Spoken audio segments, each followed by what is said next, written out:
Good morning all of you. आप सभी को सुप्रभात। हम और doctor CP Gupta sir blue stone hotel में हैं इस समय दिल्ली में। एक छात्र ने कहा था कि सर, जो पिछला वीडियो हमने डाला था कि कुछ कॉन्सेप्ट हैं डिजास्टर मैनेजमेंट के, उसको बता दीजिए। जैसे आप डिजास्टर मैनेजमेंट पढ़ते हैं तो 10-12 शब्द हैं जो बार बार आते हैं। एक आता है रिस्क, आता है एक हैजार्ड है जिसको प्रकोप कहते हैं, रिस्क को खतरा कहते हैं। एक आता है शब्द मिटिगेशंस, एक डिजास्टर है ही। एक रेजिलेंस आता है, वल्नरेबिलिटी आती है। एक्चुअली में ये सब टर्मिनोलॉजियाँ किसी भी स्थान, वस्तु, पारिस्थितिकी तंत्र के स्थायित्व और अनस्थायित्व, मतलब स्टेबिलिटी और नॉन स्टेबिलिटी को लेकर बनी है। कोई चीज़ अगर स्टेबल है तो वो मनुष्य के लिए थोड़ी लाभदायक होती है, कम खतरा है। अनस्टेबल है तो हमेशा उसको खतरे का संभावना रहती है, कभी कभी खतरा घट जाती है। तो है क्या? तो जैसा मैं रिस्क बता रहा हूँ कि रिस्क का मतलब होता है खतरा। अब खतरा कितना है, इसकी एक मैपिंग होती है कि कितना खतरा है। विभिन्न चीज़ों से हम चलते हैं। अगर हम रोड पे चल रहे हैं तो एक्सीडेंट होने का खतरा है, इसलिए नियम बनाया गया है कि बाएं से चले, लाल और हरी बत्ती को देख के चले। फिर उस खतरे को दूसरी गाड़ियों से बचाने के लिए साइड में शीशा लगा हुआ है। तो जहाँ जहाँ हमारे एक्सीडेंट होने की संभावना होती है और जितनी संभावना होती है उसको रिस्क कहते हैं। ये कांच का ग्लास है, आप सब देख रहे होंगे। ग्लास अच्छी पोजीशन में है और मेज पर एकदम आराम से संतुलित अवस्था में है।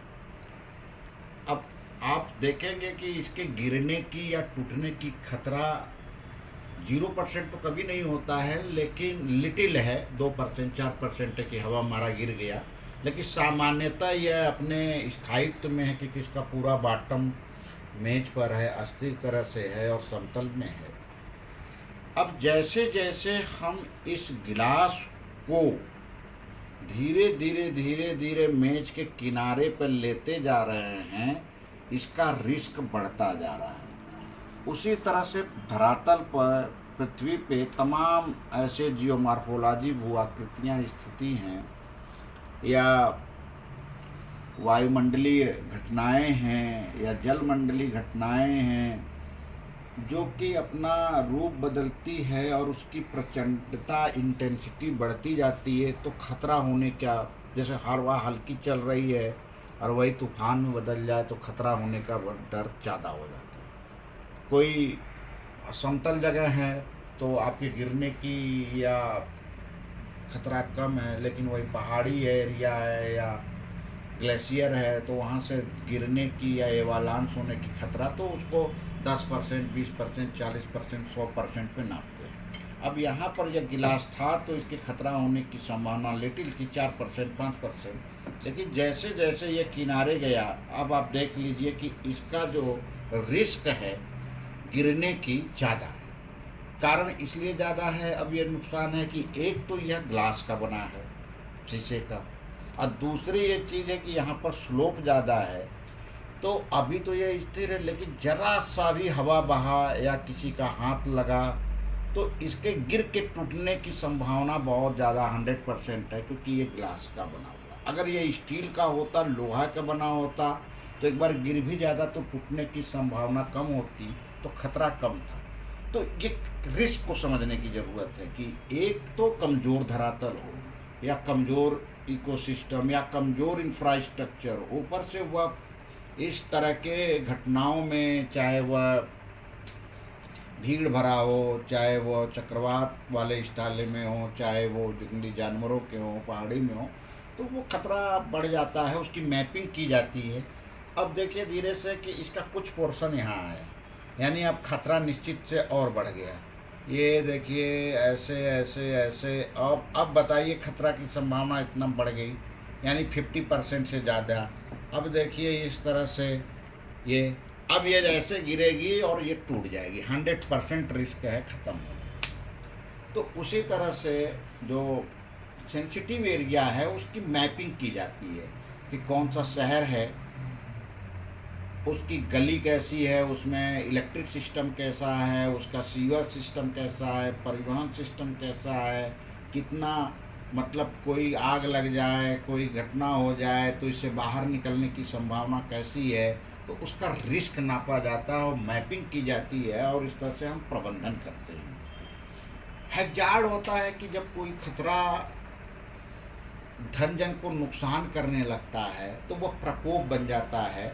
अब जैसे मान लीजिए हल्का सा मुझे यहाँ पर चोट लग गई और ब्लीडिंग होने लगा तो खतरा कम है, लेकिन ज़्यादा लग गया, गिर गया तो हैजार्ड और संभावना है कि डेथ भी हो सकती है, संभावना है कि कुछ और प्रॉब्लम हो। तो हैजार्ड उसी तरह से जैसे कोई बीमारी फैल जाए, किसी का घर गिर जाए, आग लग जाए, वो लेवल क्या है, इंटेंसिटी क्या है, क्या ऐसा है कि 2-4 गांव उससे प्रभावित हो रहे हैं, 2-4 घर हो रहे हैं, तो इसको हैजार्ड कहते हैं। और हैजार्ड और डिजास्टर में अंतर यही है कि हैजार्ड में फिर से समुदाय या वह जगह या चीज़ें अपने आप को समाहित कर लेती। नुकसान तो होता है, हमें किसी बाहरी चीज़ों की ज़रूरत नहीं होती है, that is a hazard. Vulnerability हम आपको बताए थे, जैसे अभी आप देखें ये मेरा एक केटल है और केटल को स्टील और बेकेलाइट वगैरह से लगाया गया है, यानी इलेक्ट्रिक को लगने की खतरे को कम किया गया है। नहीं, ये इसलिए लगाया गया है कि ताकि इसमें करंट कम से कम उतरे और इक्विपमेंट है और ख़तरे को कम किया गया। वल्नरेबिलिटी हमने बताया था कि कोई भी चीज़ कहाँ से टूटने की सबसे ज़्यादा संभावना है, ये देखिए तो ये यहाँ से नहीं, यहाँ से नहीं, तो यहाँ पे एक जगह से ये कमज़ोर और इसके टूटने की संभावना सबसे ज़्यादा है, तो ये यहाँ से वल्नरेबल हो गया और वल्नरेबल होने के कारण यहाँ से सबसे ज़्यादा प्रभावित होगा, यानी इसका जो मिल्क है वो बाहर निकल सकता है।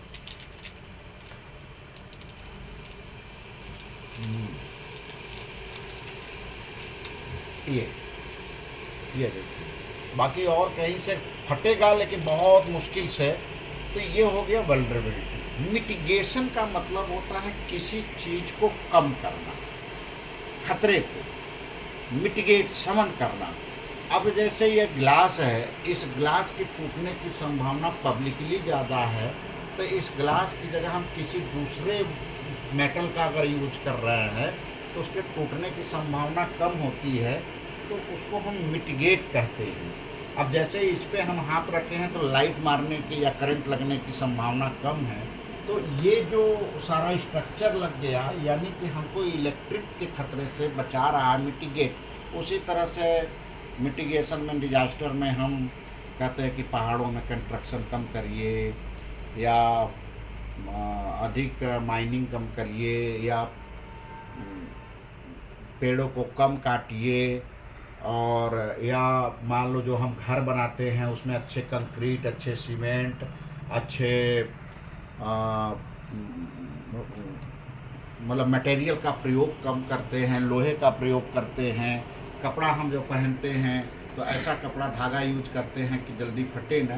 तो इसका ये मतलब है कि हम कोई आने वाले खतरे को, जो संभावित खतरा है, रिस्क है, उसको मजबूती प्रदान करते हैं। जितनी मजबूती हमारा ऑप्टिमाइजेशन होगा, करेंगे, उतना खतरा कम होता है। तो इसको कहते हैं मिटिगेशन, यानी समय रहते नीति बना लेते हैं। जैसे आजकल फ्लैट बन रहे हैं तो भाई उसमें पिलर डाला जा रहा है, उसमें RCC की जाती है, अच्छे क्वालिटी के दरवाजे लगते हैं, अच्छे क्वालिटी के तार लगते हैं। अगर ये तार ख़राब क्वालिटी के लग जाए तो पता चला कि स्पार्किंग हो गई रात में। अब देखिए ये है, या अब मैंने इसको आराम से रखा, ये मिटिगेट है कि लाइट नहीं मारेगी। तो जो अच्छे क्वालिटी के तार लगते हैं ताकि शॉर्ट स्पार्किंग ना हो, तो इसको मिटिगेट कहते हैं। और सबसे बड़ी बात जो डिजास्टर है, तो डिजास्टर हम उसको तब कहते हैं कि चाहे प्रकृति द्वारा और चाहे मनुष्य के द्वारा, चाहे किसी अन्य नोन अननोन के द्वारा, ऐसी ऐसी मतलब घटना, अपार धन जन की हानि हो जिससे कि हमें फिर से हम अपने आप से न उठ पाए, किसी दूसरे से सहायता जब हमको लेनी पड़ती है, राज्य से, राष्ट्र से, विदेशों से, तो और अपार धन जन के बड़े लेवल पे होता है, तो उसको हम कहते हैं आपदा। और इसी आपदा से बचने के लिए हम जितने कार्य करते हैं, चाहे अच्छे शहर का निर्माण, चाहे SOP स्टैंडर्ड ऑपरेशन प्रोसीजर जारी करना, चाहे सूचना को देना, इंफॉर्मेशन को देना, दवा को देना, रेस्क्यू, प्रशिक्षण, ये सब प्रबंधन में आता है। और इसके 3 चरण हैं कि आपदा से पहले, आपदा के दौरान और आपदा के बाद।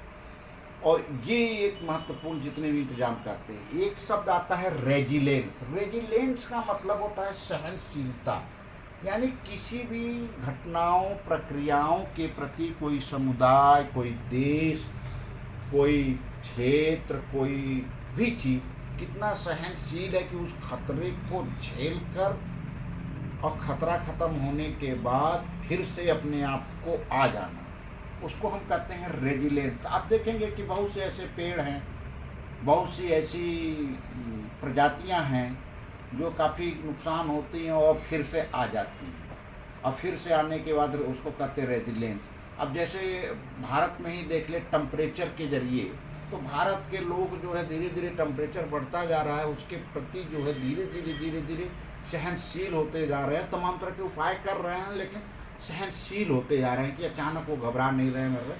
तो देखिए रेजिलेंस और रेजिलेंस होना ये बहुत ज़रूरी है आपदा प्रबंधन के लिए, और ताकि मतलब नुकसान कम से कम हो और फिर से हम अपने आप को समाहित कर ले। तो रेजिलेंस का मतलब होता है लचीलापन, और लचीलापन का मतलब होता है कि खतरा आए तो हम उसको थोड़ा खतरे को खतरे की ले, जब खतरा समाप्त हो जाए तो। Thank you. हमारे गुप्ता जी ने इस वीडियो को रिकॉर्ड किया है और शानदार, और इन फ्यूचर में भाई MP के गवर्नर तो गुप्ता जी को बनना ही है।